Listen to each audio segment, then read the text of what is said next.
Hello friends, आज हम बात करेंगे एक बहुत ही चमत्कारी पौधे के बारे में। आपने अपने घर में बड़े बुजुर्गों से गुलड़ के फूल और गुलड़ के पेड़ के बारे में कभी न कभी ज़रूर सुना होगा। जी हाँ, हमारे देश में गुलड़ का पेड़ जो है बहुत ही ज़्यादा पाया जाता है और हम इसे जाने अनजाने यूज़ भी करते हैं, लेकिन इसके चमत्कारों के बारे में और इसकी औषधीय गुणों के बारे में शायद नहीं जानते। तो हम आपको आज गुलड़ के फूल भी दिखाएंगे और इसके सारे रहस्य पर से आज पर्दा हटाएंगे। गुलड़ के पेड़ का संबंध शुक्र ग्रह से बताया गया है। साथ ही गुलड़ के पेड़ में कुबेर देव का भी वास होता है। शुक्र और कुबेर दोनों ही धन के देवता हैं। इसके कारण गुलड़ का फूल, पेड़, इसके जड़, इसके पत्ते, इसके छाल, हर तरह से गुलड़ हमें फ़ायदा ही फ़ायदा देता है। और जो लोग भी इसके रहस्य को जान गए, उनके घर में कभी भी धन की कमी नहीं होती। तो चलिए आज हम वीडियो में देखते हैं कि गुलड़ का यूज आप कैसे कैसे कर सकते हैं और इससे लाभ उठा सकते हैं। गुलड़ एक दैवीय पेड़ होते के साथ साथ एक औषधीय पेड़ भी है। इसमें कई सारे गुण भरे पड़े होते हैं। गुलड़ में डायबिटीज़, लीवर डिसऑर्डर, बौछार, डायरिया और फेफड़े की बीमारी के इलाज में बहुत मदद करता है। शोध में पाया गया है कि गुलड़ का पेड़ ब्लड ग्लूकोज को घटाने में मदद करता है। डायबिटीज़ के मरीज अपना वजन कंट्रोल करने में भी इसका इस्तेमाल कर सकते हैं। हालांकि पुख्ता सबूत के लिए विस्तार से शोध होने बाकी हैं।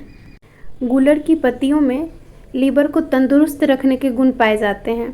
लीवर को हेल्दी रखने के लिए इसकी पत्तियों के रस का इस्तेमाल कर सकते हैं। ये तो बात हो गई गुलड़ के औषधीय गुणों की। अब हम बात करते हैं इसके दैवीय शक्ति की, इसके चमत्कारिक गुणों की। आप लोग सोच रहे होंगे कि गुलड़ की लकड़ी को घर में रखने से क्या होता है, गुलड़ का उपयोग कैसे करें, गुलड़ की जड़ को कैसे धारण करें, गुलड़ का पेड़ घर में लगा सकते हैं या नहीं, गुलड़ का पौधा लगाने से क्या होता है, गुलड़ के चमत्कारिक गुण कैसे यूज करें कि लक्ष्मी माता हमारे घर से कभी रुष्ट ना हो। इन सारे सवालों के जवाब आपको आज की वीडियो में मिल जाएगा।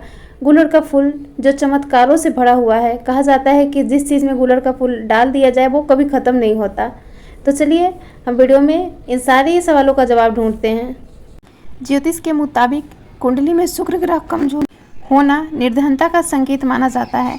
ऐसे में यदि किसी का शुक्र कमजोर हो तो शुक्रवार के दिन गुलड़ के पेड़ की लकड़ियों से हवन करते हुए ओम शुक्राय नमः मंत्र का जाप करे तो उसकी कुंडली में शुक्र ग्रह मजबूत होता है और धन की कमी दूर होती है।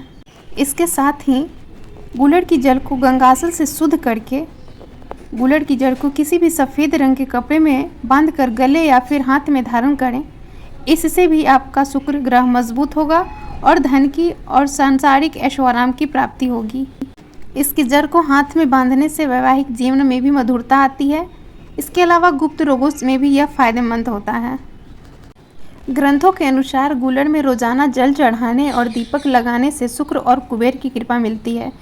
कभी धन की कमी नहीं होती। शुक्रवार के दिन गुलड़ पेड़ की लकड़ियों का इस्तेमाल करने से भी शुक्र ग्रह मजबूत होता है। अब आप लोग सोच रहे होंगे कि गुलड़ इतना फ़ायदेमंद है तो इसके घर आसपास लगा सकते हैं या नहीं। तो गुलड़ को अपने घर के आगे नहीं लगाएं। गुलड़ पेड़ बहुत ही विशाल होता है, इसलिए हमेशा इसको खुले स्थान पे अपने घर से दूर लगाना चाहिए। कहा जाता है कि छोटे से गुलड़ का पेड़ अगर लगाया जाए और उसे नियमित पानी से सींचा जाए और उसमें दीप लगाई जाए तो जैसे जैसे पेड़ बढ़ता है वैसे वैसे हमारे घर में धन की वृद्धि होती है, लक्ष्मी की वृद्धि होती है। अब बात करते हैं गुलड़ के फूल की। कहा जाता है कि गुलड़ का फूल आधी रात में खिलते हैं और खिलते ही या तो विलुप्त हो जाते हैं या स्वर्ग में चले जाते हैं, इसलिए किसी को दिखाई नहीं देते। इसके पीछे वैज्ञानिक तथ्य ये है कि गुलड़ का फूल उसके फल के अंदर ही होता है, इसलिए हमें कभी दिखाई नहीं देते। गुलड़ का फूल उसके फल के अंदर होता है। आपने गुलड़ का फल कभी काट के देखा होगा, वही फल जो हम लोग खाने में यूज़ करते हैं। उसके अंदर छोटे छोटे दाने जैसा कुछ होता है, वो फूल गुलड़ का फूल होता है। गुलड़ के फल के अंदर गुलड़ के फूल की बहुत सारी पीढ़ियाँ बीत जाती हैं। मतलब एक फूल खिलता है, उसी के अंदर मुरझा जाता है, मर जाता है, उसी के अंदर दूसरा फूल खिलता है। यही प्रोसेस 3, 4, 5 पीढ़ियाँ गुलड़ के फल के अंदर बीत जाती हैं, तब हम फल तोड़ते हैं और वो खाने लायक होता है। गुलड़ का फूल जो कि फल के अंदर होता है, इसीलिए ज़मीन पर नहीं गिरता, वो उसी में छोटे छोटे खिलता है और उसी में मुरझा जाता है। गुलड़ के फल में गुलड़ के जो फूल होता है वो नर और मादा के रूप में होता है, इसीलिए उसके अंदर बहुत सारी पीढ़ियाँ बीत जाती हैं। और हमें दिखाई नहीं देता। अगर आपको गूलर का फूल चाहिए तो गूलर के कच्चे फल को, छोटे छोटे जो फल होते हैं, उसे तुरंत तोड़ के लाएं। अगर आपका लक अच्छा है तो आपको गूलर के फल के अंदर से 1-2 फूल मिल जाएंगे और आप अपने उसे तिजोरी में रख सकते हैं और अपने शुक्र ग्रह को मजबूत करके धन की प्राप्ति कर सकते हैं।